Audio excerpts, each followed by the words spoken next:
Сегодня капель, завтра метель, да снег вечером, говорят в народе про первый весенний месяц. И не зря, ведь март – месяц контрастов. Его погода непостоянна и изменчива. Например, если вчера в Казани было холодно, то сегодня уже заметно теплее. Температура близится к нулю. Воздух в Казани сегодня прогрелся до +2. Результат потепления – туман и легкий снегопад. В республику их принес северный циклон. Казанцы признаются, зимние морозы надоели, ждут тепла. Как утром встала, снег идет. Днем тоже снег шел. А еще пока снимать не хочу, еще дня 2-3, наверное, в шубе походим. Уже теплую одежду на весеннюю уже готовлю. Да, и впереди уже посмотрела погоду, там плюсовая температура, +1, +3 уже. Я живу в Царево, там вообще горы снега.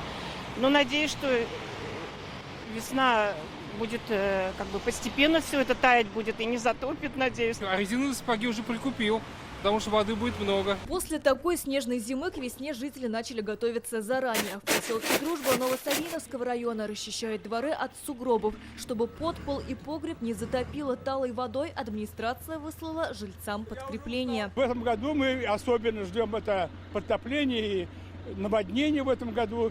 И боимся за нашу безопасность. Рада то, что вот нам администрация района решила помочь в уборке снега. Около домов и всю улицу прям подчистую. КамАЗ уедет, ковш оставит, там он положит, там сколько возьмет, мы ему полный наполняли.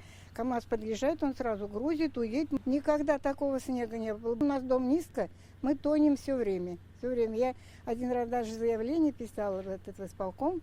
Слава богу, приехали, откачали 5 машин, по-моему, бесплатно откачали. Вот, иначе провалились бы мы. Постепенно тает лед и на водоемах. Уже закрыта переправа Аракчино, Верхний Услон. Еще 3 в Зеленодольском, Мамадышском и Елабужском районах пока работают. В прошлом году в марте утонули 4 татарстанца. В этом году пока без жертв, говорят спасатели. Из воды они успели вытащить 7, почти все рыбаки. Если же человек решился, рискуя собственной жизнью, выйти на рыхлый весенний лед, то необходимо, конечно, соблюдать элементарные правила.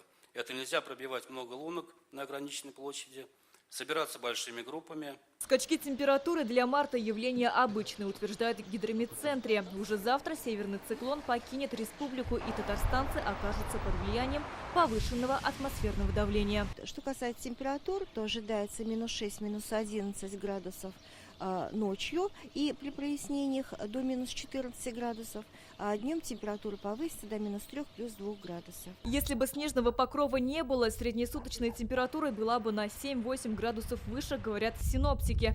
Поэтому по-настоящему весеннее тепло татарстанцы почувствуют лишь в конце марта. В ближайшие дни нас ожидают слабо положительные температуры в дневные часы и отрицательные температуры в ночные. Таким образом, при таком режиме погоды не будет интенсивного таяния снега, снег будет несколько уплотняться.